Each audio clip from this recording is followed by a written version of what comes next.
Hey gang, how are you? Kevin Goatee, Gutting the Sacred Cow. What's going on? Brand new episode this week. We have Matt Achity of Moviefone, formerly of Rotten Tomatoes and the Carolla Show. That's right. But before we get to that, I want to implore you guys, come on over to our social media. Ask us a question. Ask us a movie question. Ask us for advice. GTSC Podcast on Twitter, Facebook, and Instagram, Gutting the Sacred Cow. I just put up a list on Spotify of my favorite songs from movie soundtracks. Kevin Israel is about to do the same. So go to the Twitter page, GTSC Podcast, and see what we've got cooking over there. And more importantly, go to our website, guttingthesacredcow.com. We've got cool shirts like this one. Look at that. You can have my face and Kevin's face on your chest, your hat, your mug. Who knows? Who cares? The sky is limitless. Last and not least, if you're looking to advertise with us, we'd love for you to join us. Guttingthesacredcow at hotmail.com. And without further ado, here's Matt Atchity doing The Usual Suspects. Gather round, here's what I know. It's just that this cow has got to go. I know some people kinda like it, yeah, it's trending right now. Yeah, that doesn't matter, cause we're gutting the sacred cow. Hey, Gutting the Sacred Cow. Kevin Israel, we're back. Episode number 29. Haha, I'm looking up right now. That way I don't have to cheat. We've had a nice little run of late, right? Forrest Gump last week. Joker before that. We're doing two narrator-driven movies in a row. Right? And we said before in the Forrest Gump episode, when Forrest Gump was put in the National Film Registry, it had its own brick for Forrest Gump. The brick below that, Kevin Spacey. Yay! And that brings us to today. Will never be below anything, just behind. By the way, a quick aside. Speaking of Kevin Spacey, I did see Billionaire Boys Club. It's not that bad. It's not that bad. The cable watch. It's not that bad. The silence from our guest, Matt Achity, formerly of Rotten Tomatoes, and Kevin Israel makes me think it is bad, but it's not bad. I didn't see it. Here's the thing. At this day and age, the cable watch, let's put that in perspective. You literally don't have anything else to do. Right? Okay, sure. It's better than watching the blank wall. French film, 1954. I know what you're talking about. That's the Blanc wall. Well done, sir. El wall blanc. Actually, Matt, since you're the film expert, actually the biggest film expert we've had in this podcast so far, settle a little debate. I want you to give your honest opinion on a little film, 1990s, Bill and Ted's Bogus Journey. Terrific. Absolutely terrific. Not quite the magic of the first one, but a solid follow-up. And a lot of that, you have to lay at the feet of the amazing William Sadler. I want you to say that this is tongue-in-cheek and you're just kidding now. No, absolutely not. When's the last time? Wearing headphones, steam would be shooting out of his ears. I just rewatched this today on Amazon Prime. This is the second worst sequel next to Caddyshack 2. Oh, come on. Okay.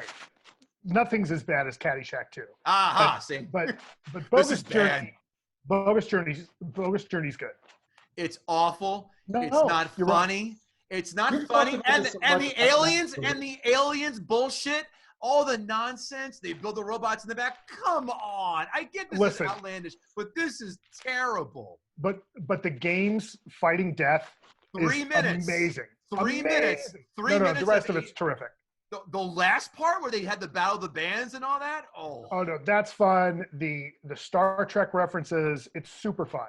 Oh. I'm going to have to go back and watch this movie now. I haven't seen it in probably a decade and a half. The games with death, fine. I No, can you live have with that. Israel, you have to go back and watch it because you'll be totally lost when you get to Bill and Ted Face the Music whenever that comes out.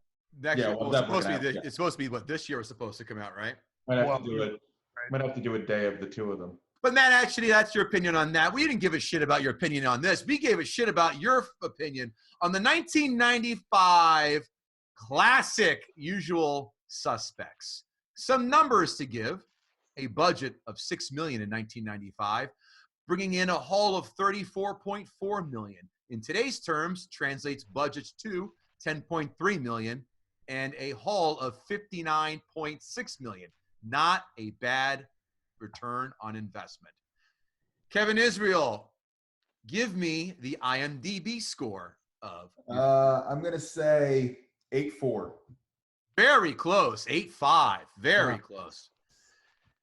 Rotten Tomatoes score. Matt Achity, don't you say a fucking word. I know you know this. Give me a critic score. 80. 89. I was going to say 89, and then I was like, no, it had to be lower. Audience score. 93. 96. Wow. This puts us in rarefied air. Well, we shall save our opinions for the end. Quotes from this film. I can quote a lot of this film that are very subtle ones. My buddies and I love the whole interrogation repartee, but you can't beat, hand me the keys, you cocksucker. What the fuck? I could put you in Queens tonight, the murder. Really? You could put me in Queens? It's funny, I live in Queens. Did you have a team of monkeys helping you out on that one? Do you know what happens if you do another term in the joint? What, fuck your father in the shower and have a snack later? Classic. Kevin Israel, do you have any quotes? I always liked, flip it. Flip it for real. Flip it. For real. Can you hear me in the back? I've said that to people and nobody gets it. Well, can you hear in the back? That's, I love it. Any other quotes do you have? No, that's the one quote that I always took away from the movie.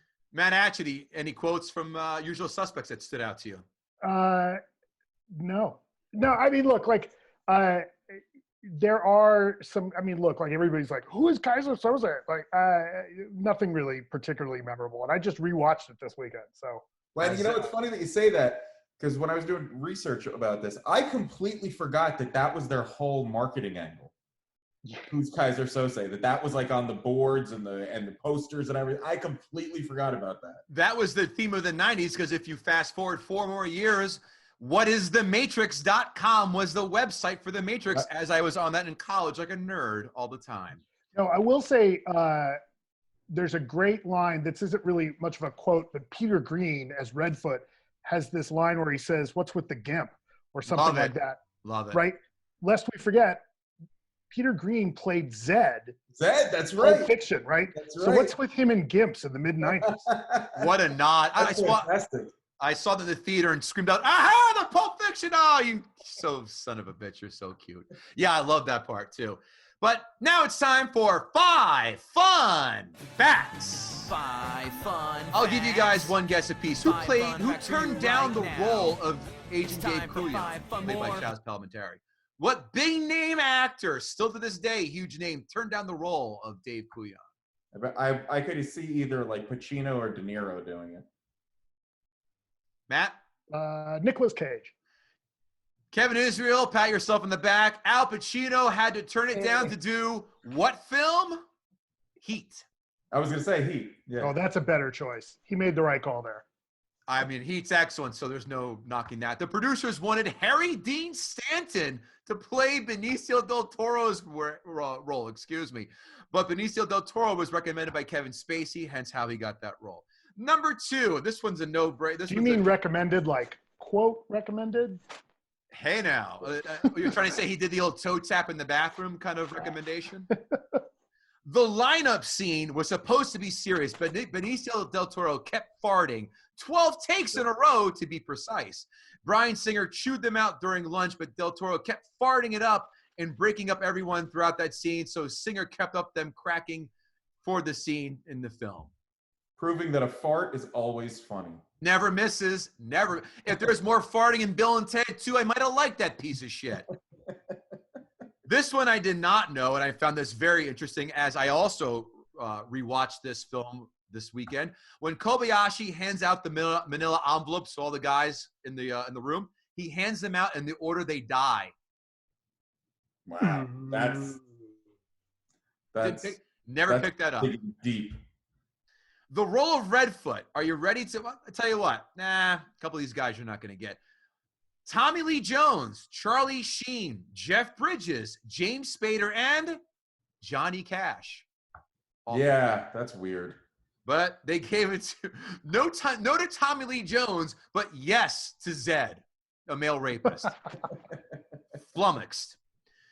Michael Biehn was set to star as McManus, but had to turn it down to do the film Jade, which means that Michael Biehn could not be reasoned with. He couldn't be bargained with. He doesn't feel pity or remorse or fear, and he absolutely did not stop ever until he starred in that bomb.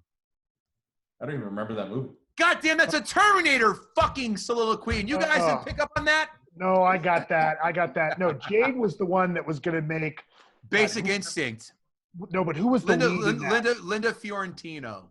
Right, but who was the actor that was on? That he was Caruso? Was it Caruso? Caruso. So that was back in the day. It used to be a big deal if you could jump from TV to movies. This happens all the time now, right? Yeah. But some of us that are as old as I am remember what a big deal it was if you were a TV actor and you could make the jump to movies. And that was supposed to be the one that was going to bring Caruso into like big time Hollywood doing movies, because he was going to leave NYPD Blue to do it. And it bombed. And it didn't happen. It's funny because Basic Instinct opened the door for sex thrillers. Then Sliver came out of that one. Right. Which did moderate success, I suspect, right? And then Jade, and then Showgirls, and then, oh God, there's another one that was an absolute bomb. I have to go look up. I don't remember this Jade movie at all. I remember it was out for 2 seconds, and don't. If you remember this, in 40-Year-Old Virgin, when Seth Green is telling, Steve Carell how to act, he goes, "Be like David Caruso and Jade. Answer a question with a question." That's the only thing else I remember about Green, Jade. though. Not Seth Green. Rogen. Jesus Christ. That's what I meant to say. I was like, when was Seth Green in 40-Year-Old Virgin? He went from Can't Hardly Wait to Austin Powers to 40-Year-Old Virgin. It's hilarious. But enough nonsense, enough jibber jabber. Matt Achity has come here to take down Usual Suspects. So now, Matt, the stage is yours to gut the sacred cow. Wow. Oh my God, where do I begin with this movie? Now look, this movie's not a complete disaster. I will admit that it is well shot, and the acting, for the most part, is pretty solid. However, before we get to the big glaring flaw, there's a bunch of minor things that really bother me about this movie. Number one, Spacey gets an Oscar for basically doing Peter Lorre the whole movie. For kids listening in the back, that was an old Humphrey Bogart villain. It was a little on the, fey side, and that's what Spacey's doing in this. Is that acting, or is that life imitating art? The other thing is, if we're going to talk about casting in this, so let's cast this British actor, Pete Postlewaite, as a Indian character named Kobayashi. And now we're not going to just cast him in that and make him speak with an Indian accent. We're going to make him look brown. Right now, I'm sorry, can we not find any Indian actors ever? Right? Like, that's just the weirdest, come on, guys. Is that brown washing then? A little brown face. Look, at the time, probably nobody notices, but it's hard to look back 20 years later and kind of think guys. Now question is, was he still that shade when he picks up Spacey at the end? Kind of tough to tell in the car. You don't really see him in the car very well. Yeah. I noticed a complexion issue too, and I wasn't sure if it was part of just the storytelling. No, he looks like he's been hanging out with the president, next to him when the spray hits, right? Next to Tannenbaum. I did not get that he was Indian. That was not an Indian accent by any stretch of my imagination. Oh, it absolutely is this low-key Indian accent. I just thought it was a very measured. Yeah, thank you. I thought it was more of a measured, upper class, maybe slight British, just but more of an upper class tone, very measured, clipped tones. Watch him in Lost World again. He sounds completely different. Watch him in Lost World or even The Town. I was just going to say The Town, but that's a shitbox Boston accent that he. Right. Here's the big miss in this movie. I'm never a fan of a movie that pulls the rug out. And so at the end, when you find, spoiler alert, God help you if you're watching this movie, if you're listening to this podcast and you've never seen this movie. God help you if you're listening to this podcast. Put that on your poster, right? God help you if you listen to Gutting the Sacred Cow. So when you find out that Verbal Kint is Kaiser Soze, number one, then what the hell have we been watching for the last hour and a half?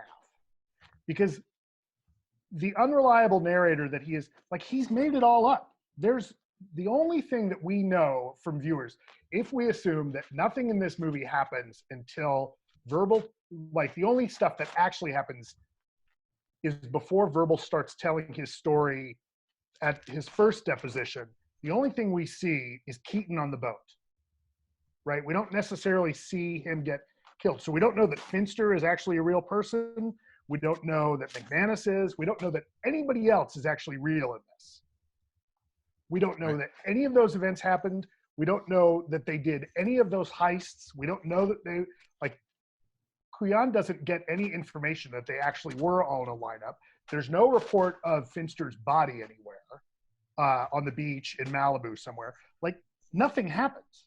None of this. So one of my biggest issues is that, so I've been sitting for an hour and a half watching this movie. I'm like, wait a minute. So why have I been watching this?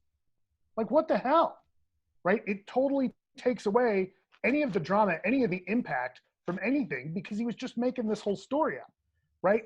Now, I would be willing to almost forgive that, because in a good mystery, you are given little bits of things along the way that smart viewers get to pick up and say, and try and solve it, right? Or when things are solved, then you get to go back and look and see all of these different pieces and say, oh yeah, that's what that meant. This movie cheats. This movie cheats so badly about that, because they make this big deal when you get the final montage of all of the stuff that Kint has been saying to Kuyan about the quartet in Skokie, Illinois, and the barbershop quartet, the big fat guy that he knew, the Marlin, all of this stuff, which is all on, from elements that are on the bulletin board behind it. But as viewers, as watchers, we never get to see any of those details. You never get to see the fat person. You can't see where it says quartet, Skokie, Illinois.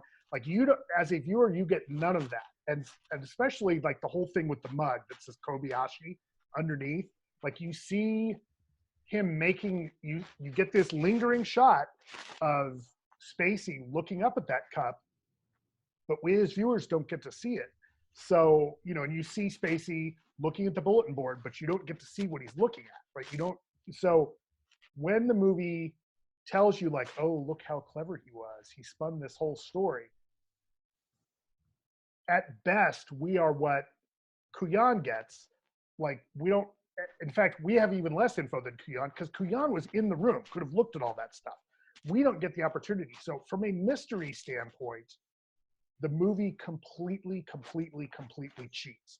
It also gives us really, really obnoxious fake outs, right? Like, when we get the story about Soze killing his family, we get to see a guy with long hair that doesn't look anything like Spacey. So they've shown us someone completely different, which is cheating, right? Then the whole thing, so that's the biggest part of. But that took place years ago. To be fair, let's say he killed his family in what, the 60s, 70s, where long hair like that, very obviously stylish at the time. I'll buy the long hair, but like he looks completely different, right? But like, you can't see that. He's very silhouetted out. I can't agree with that. You can't say that he looks. Okay, maybe that one piece, but they're cheating everywhere else. And then there's the other part of it where they make this big deal at the beginning, like, oh, he's got all this, he's got immunity, and he refuses to go into the room where they're going to do the interrogation because they'll be recording, although they're recording anyway. He doesn't, nobody. So they make this big deal, like, he can't be recorded, which might have been interesting if there was some way that the recordings that they were taking in the other room at the police stations got zapped by the ad. But they repeat multiple times. The first time Soze or Kint tells the story, and then the last things you hear in the movie, the last words are, and just like that, he's gone, right? Except that we still have the facts of what he looks like. We still have the recordings. Presumably, we still have pictures from the arrest when he first got picked up in Long Beach. And the witness is still alive in the hospital. So the guy who's been burned half to death is still alive. They don't tell you he's dead. So don't make this big deal that, oh my God, he told this amazing story and gets away and nobody ever finds him again. No, they found him. Like, all they have to do is put out the ABB. They're going to find this guy. Which is the guy in the hospital. The guy, right, because of the guy in the hospital, because of the sketch that they got from the sketch artist, because of the recording of Soze's voice, and Kuyan can ID him. That's the other piece. They now have a guy who can ID him in the federal government, who can now put out the APB. So to me, if anything, The Usual Suspects is this beloved great mystery with this twist doesn't hold up because the twist totally cheats, and all of the mystery and all of this amazing story about Soze getting away at the end, no, he doesn't, because all of the clues, in fact, there's more clues at the end of this movie that you get as viewers than you're ever given at the beginning of the film.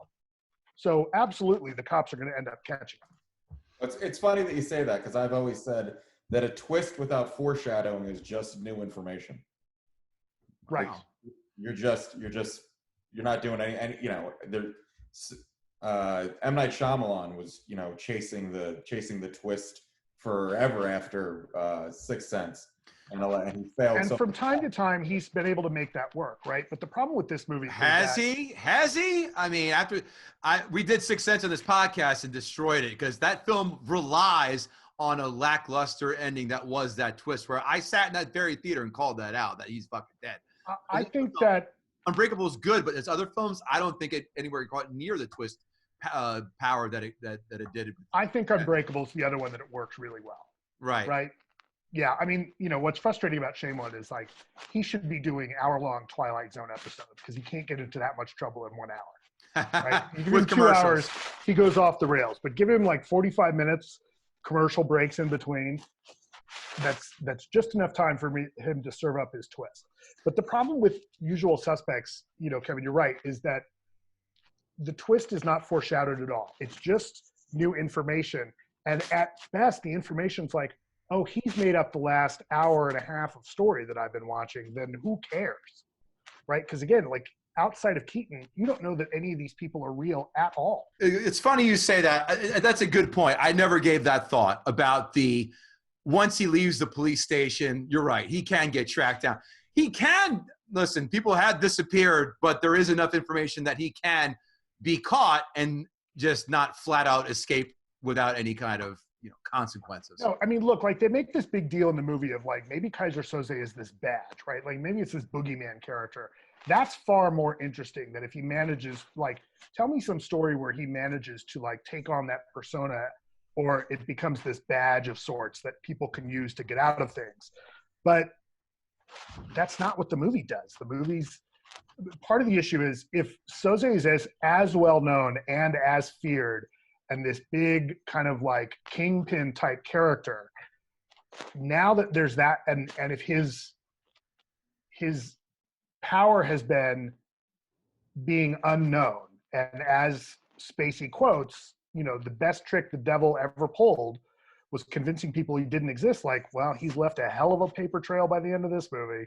Right. No, though there's an interesting theory I stumbled across that said that Kevin Spacey's not necessarily Kaiser Soze. That's just what we put together by what the information that we're given. But there's people out there who say that Kobayashi, who picks him up, whatever his actual name is, was Kaiser Soze, or that Keaton could. That would be better. The other problem I have with this, you kind of also touched upon, if he already has an immunity deal, why is he sitting there spilling his guts and taking the time, not spilling his guts, just having to go through the fucking motions of coming up with this tall tale? Why sit there? I thought that's because Kaiser Soze, verbal, whatever you want to call him, right? He wanted to. He took pleasure in right. giving them a run around, fucking with them, it was almost him testing his own mental acuity by creating this story and seeing if he could get him to buy into it. Yeah, but I don't know that fits with somebody who's got, look, if he's got the will to kill his own family to get ahead and not have someone hanging you over him, it's hard to think that he would show off for 2 hours. Like, I would think that the willpower would be like, yeah, I'm just going to sit here with my lip buttoned and get out of this. Right. I don't need to show off to this cop. It's funny because I've seen this movie 3 times. I saw it in the theater. I saw it a couple years ago, and then with this rewatching. And I just always assume that the whole story they tell about him killing his family, rather than, I always assumed that was just an exaggerated story that he was telling. I never took that as canon within the movie or within the story of Kaiser Sose. I just assumed that they were showing that, like, his story has gotten so out of hand that people say that he killed his own family. Like, and I never actually thought that was something that really happened within the life of this entity that is Kaiser Sose. Critics 5. Oh, sorry, Matt. Any other points you wanted to make about why you hate this film? It's one of those things. Like, I get irritated by movies that people act like are the greatest of all time. And so when people go on and on to say, oh my God, this is an amazing mystery. No, it isn't. It totally cheats as a mystery film. Like, look, is it kind of fun to watch would-be thriller? Sure. But it's one of those movies, the more you think about it, it's like, oh, this doesn't add up at all. Right. And so part of why I despise this is that it's gotten too popular. It's gone too far. It's been exaggerated. It's as if the movie has killed its own family, and that story has gotten out of hand to maintain and further its legend. It really doesn't deserve. Since you obviously don't find that this should belong on any kind of mantle for great suspense / thrillers, give me 3 films you think that deserve to be on the mantle in that genre. Great thrillers off the top of my head. Number 1, one of my 2 favorite movies of all time, the original Manchurian Candidate. Very good. Hands down, no problem. Heat. We mentioned that earlier. Heat is an absolute riveting movie. Sure. Yeah, that's a great one. And then if you want to go with some classic film noir, and this one really holds up, The Big Sleep, the Bogart, since we were talking about Peter Lorre, who's not in The Big Sleep, but Big Sleep absolutely holds up. Gotcha. Those are 3 good ones. Critics 5-star reviews. It stands up brilliantly to repeat viewing, to the extent that you may never fully solve the riddle. But don't let that put you off. It's the ultimate whodunit. For many true movie fiends, noir is the key American movie type, and the most fun when it's done right. The Usual Suspects is done right. A movie where... Who wrote that? This is on your former website. A movie where the getting there and getting away with it is everything. Anything But Usual, Singer's movie is pretty darn near untouchable. Next to this, most other crime films feel petty. Bah. If we did sound effects, I would totally use that for future episodes. Critics 1-star reviews. Bryan Singer's poker face is worthless at best. I'll buy that. How do you see his poker face when he's not playing cards? Oh, it's a metaphor. One of the most ingenious, unpredictable films in recent memory, and one of the biggest cheats. Did Matt Achity write this one? I wonder. A little red herring is one thing, but don't smack me in the face with it, all right? Once again, my comprehension began to slip, and I finally wrote it down. To the degree that I do understand, I don't care. From Roger Ebert. Nice. Yeah, he took the movie to task. And, well, I'll let that joke go. Amazon 5-star reviews. This one, and I gave you the date because it's important. Reviewed in the United States on December 23rd, 2017. Classic movie that can be watched over and over again and still find something new. Genius performance by the great Kevin Spacey, my favorite actor of all time. Someone does not read People magazine while standing in line at the supermarket, I think. Or have access to the internet. Next I one. mean, between Spacey and Singer, it's a little like I don't know about this one anymore. Listen, I can separate the life from the art. I am going to tell you a story that Kevin Spacey told on the Adam Carolla podcast.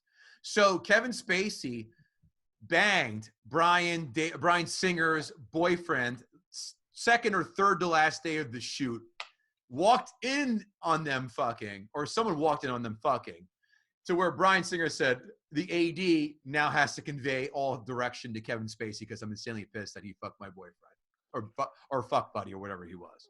Wow. Yes. Next That review, almost ranks up there with the stories about, was it Blade 3, where Wesley Snipes was sending all of his communication with the director written as Blade. Didn't he make people like, what's a letter from Blade look like? Like, what's that sound like? Here's your answer. Ready? Like, stop trying to skate. No, some motherfuckers are always trying to upskate Ice Hill. Exactly. What's he write? Like, no, I don't want to do this scene. It's too much like skating uphill. Yes. Blade 3 was such an abortion, and I wanted to love it. 2, I rewatched 2 last week.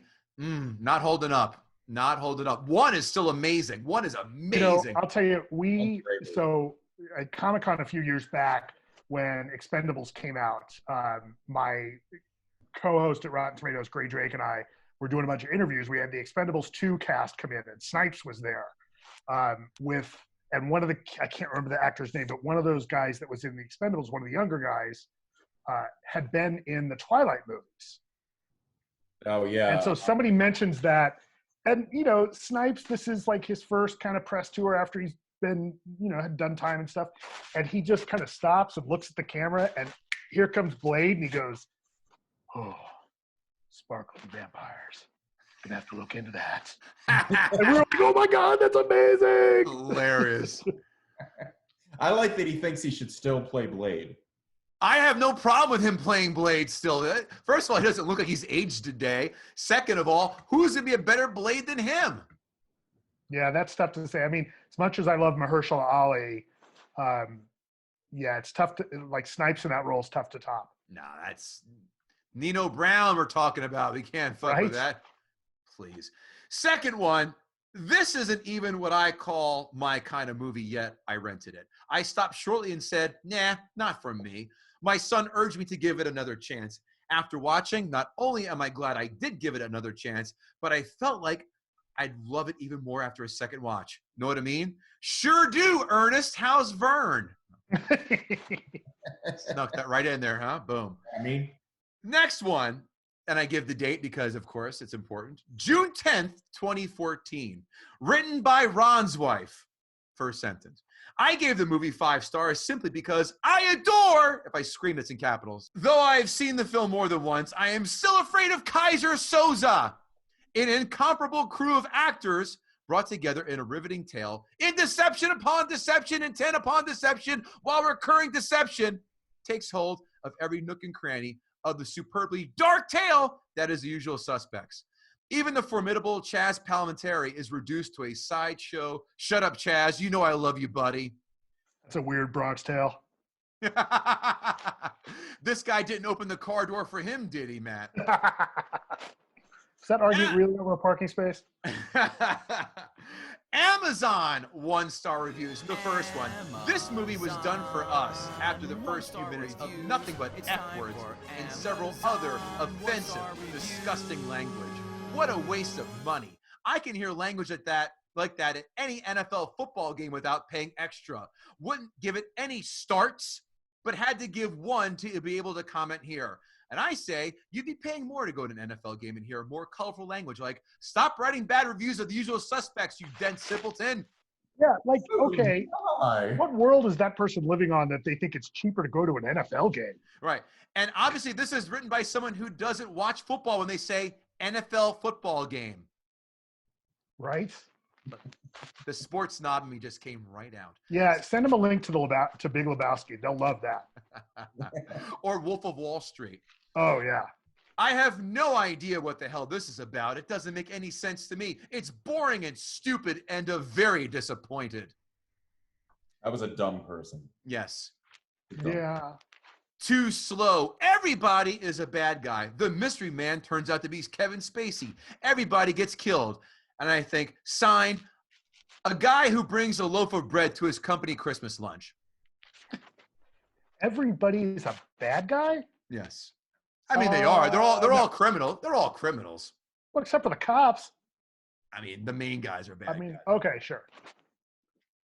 The characters were poorly developed, dull, and unmemorable. The movie is much too talky and convoluted. I know, right? Like it's a 1920s movie. Hey, let's go to the talkie down the street for a nickel at the Nickelodeon.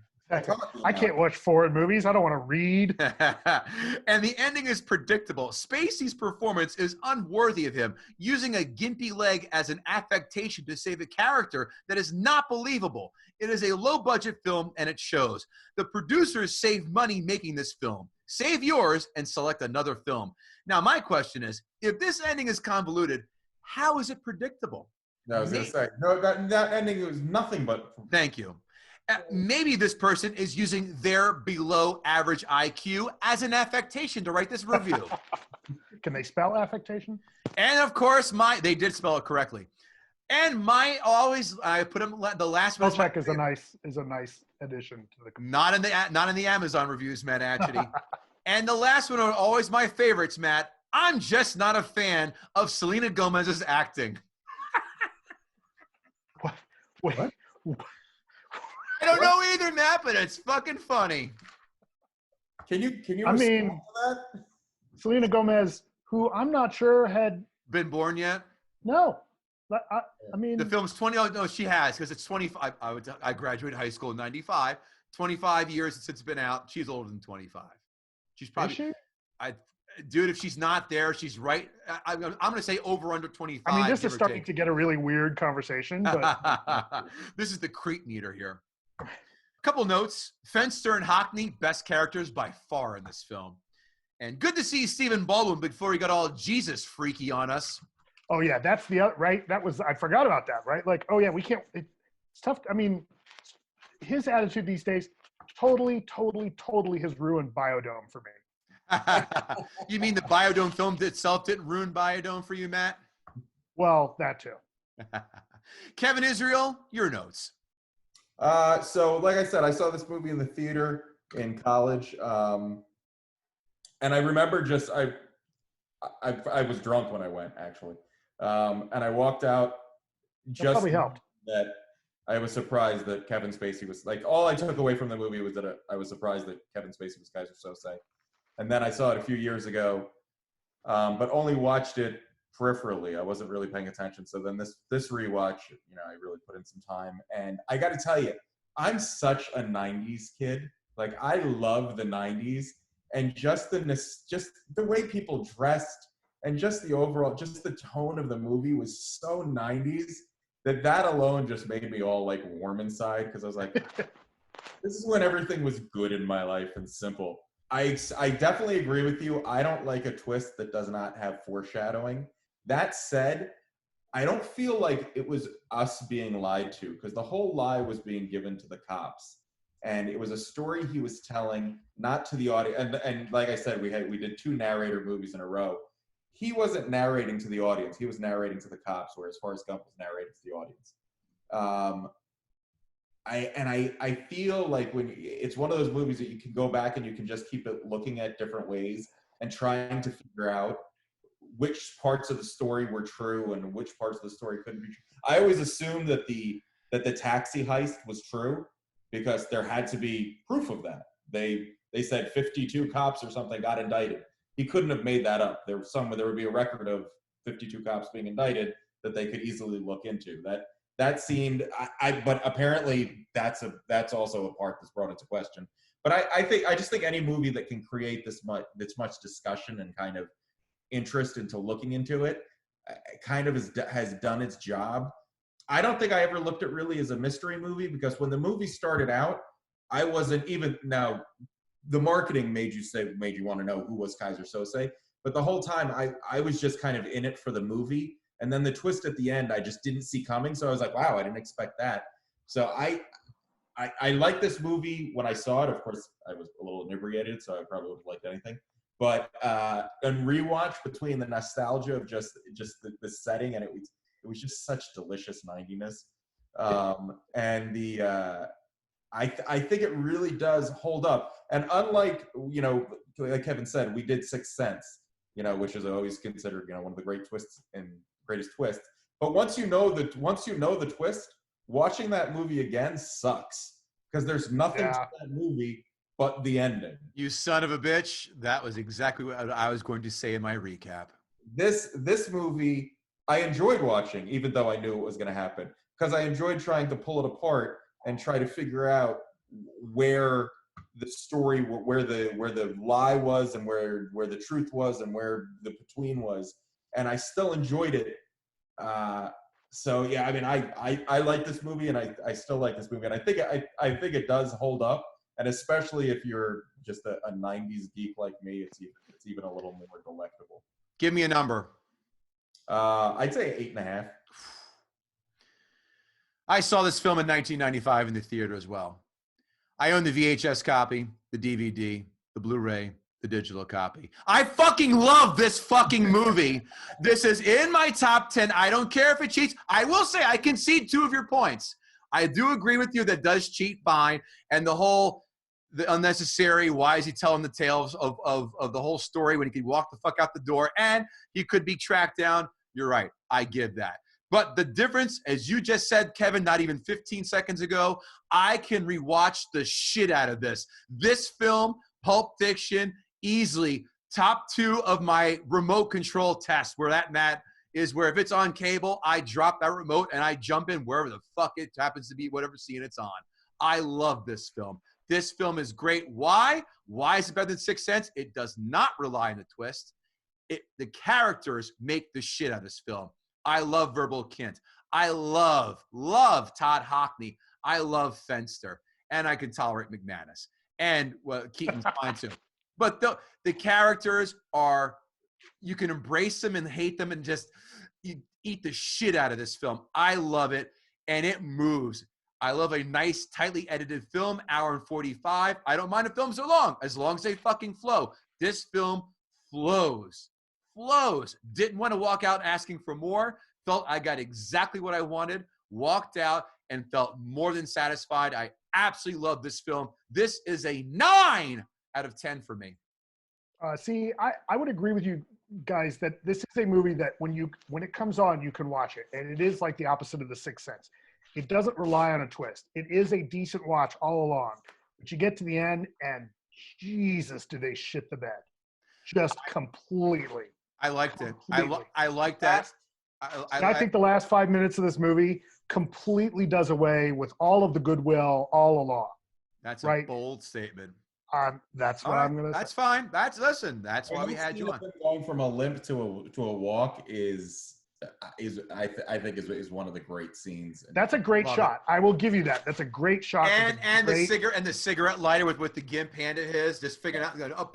But done. I'm glad you brought that up, Cody, because there's one shot in this movie where you see Kint hold it European style.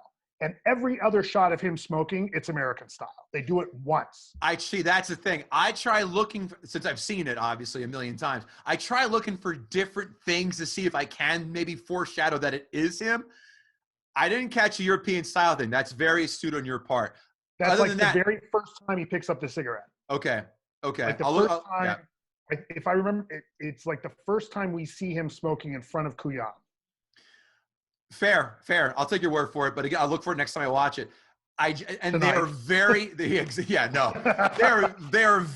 were very good at keeping continuity. Whoever's in charge of continuity should have won a goddamn Oscar because that was perfectly. They kept everything in line. No fuck ups. No mints in your pocket like Michelle Pfeiffer in Age of Innocence. Nothing like that at all. I love this film. Absolutely love it. It is in my personal, if not top, I would say top 20 for sure. Love it. Oh, you're killing me. No, I love it. It's legit great. The audience 96%. You don't get the 96% on Rotten Tomatoes. Critics loved it too, which is. I mean, listen, we can't save people from themselves, can we? Some people hate it. Some people hated Empire Strikes Back, but they're dopey too. By the way, Matt, question for you without even looking. I know Toy Story is one of them. What other films have a 100% rating on Rotten Tomatoes? The first Godfather, but not the second one. We actually someone did Godfather 2 on this podcast. Yeah. Someone tried to take that down. Yeah, I think because the late, great Vincent Canby, critic for the New York Times, was like, yeah, we've seen this before. What a cock. Enough gangsters. Yeah, but they all redeem themselves with 3. Is 3 that? I haven't seen 3 in so long. In fact, I put the thread about the bogus adventure. I put it out there today. And one guy, Rich Carucci, Kevin, said Godfather 3. Godfather 3 was 7 nominations, I believe it had for Best Picture and a shitload of other ones. It wasn't that bad. I remember it being not good. It's fine. Okay. Right. The problem is when you've done what are considered 2 of the best examples of the art form to have ever existed, you can't do a layup. Right. You can't. Because you do the layup and everyone's like, what? What the hell? Right? He'd have been better off doing just another gangster story with, I mean, even then, I don't think Coppola could have done a gangster story with just a different set of characters. Right? Yeah, I mean, it's fine. Right? The other thing is, he really shouldn't have cast Sofia Coppola. Sophia. She's not up to it. Yeah, I've seen Peter North act better with his pants on. Heyo. Kevin Israel, I love asking you this question at the end of every segment. Did Matt Achity gut the sacred cow? No. Oh. I will say this, Matt. I will give you this, and this is a distinction only won by one other person, ironically, who did, and as we mentioned before, Bill Schultz, who did Indiana Jones and the Last Crusade. You came as close as humanly possible as gutting this film. You did one hell of a job. Well, thank you. I'll have to come back and get it over the goal line. Love to have you punch it on a 4th and inches. You did not get it in. You Marshawn Lynch this one. How about that? All right. Well, I'll take that. So whenever I text Kevin what films are chosen, sometimes I will just wait for his reaction, and he'll write back, "Oh, fuck him," if it's something that Kevin loves. Like, so when you said to me, Usual Suspects, I texted Kevin, I go, Matt Achity picks Usual Suspects. I said, I'll beat you to the punch. Oh, fuck him. Matt Achity. It was a good fight. It was a good fight. You did. I tip my hat to you. I tip my hat. And yes, you have definitely earned a return visit on the podcast. Thank you. Love to have you on in the near future. Matt Achity, where can we find you? You can find me on Moviefone. You can find me at Matchity on Twitter. And you can watch me review movies with my co-hosts, Alonzo Duralde and Christy Lemire, at the Breakfast All Day podcast. We picked that name because what are the best words on a menu? Breakfast all day. Everybody loves breakfast all day. Except if you're at Wendy's. I'm sure that's terrible. Listen, it's better than their burgers, right? I'm just such a loyal McDonald's / Burger King breakfast kind of fellow. Oh, those are the best. Yeah, without a question. And now they serve them all day. That's the best. McGriddles at 4 in the afternoon. Why not? Why not? Live our best lives. If only In-N-Out served, and if only In-N-Out was over here, but if only In-N-Out served breakfast, I think that would just be a 24-hour orgy. Yeah. The fried egg on the fat burger is a good breakfast Close enough. equivalent. Sustained. Kevin Israel, where can we find you besides quarantine? Watching former videos of me doing stand-up comedy, wondering what happened. Wondering what, like Al Bundy watching Polk High touchdowns for it in one game. Yeah, what? Look, those I got a pause break. Remember that? Remember that, honey? With half your hand behind your belt. Yeah, exactly. Spinning bow tie. I look like Al Bundy. Yeah. My album, The Struggle Is Real, you can get it on iTunes and everywhere else you get streaming stuff. And my website where you can go see my absolutely barren calendar. Ain't that the truth? KevinGoatee.com. You can see, that's right, when I used to do stand-up as well, and read last year's movie reviews because nothing has come out since. It's been, the last review I did was Bloodshot, which was terrible. And also guttingthesacredcow.com. That's right. We have merch. We have merch, t-shirts, hats, no N95 masks though, unfortunately, but we've got damn near everything else over on Gutting the Sacred Cow. Check out our bios, some clips. You can find us where to watch us, see us, listen to us, whatever. KevinGoatee.com. But more importantly, guttingthesacredcow@hotmail.com if you want to advertise with us. Looking to keep the lights on. Matt Achity, you, sir, are a gentleman and a scholar. Thank you for joining us. Thanks. And Great coming to be here. aboard. Yeah, thank you so much, Matt. We will see you guys next time. Take care. Bye now.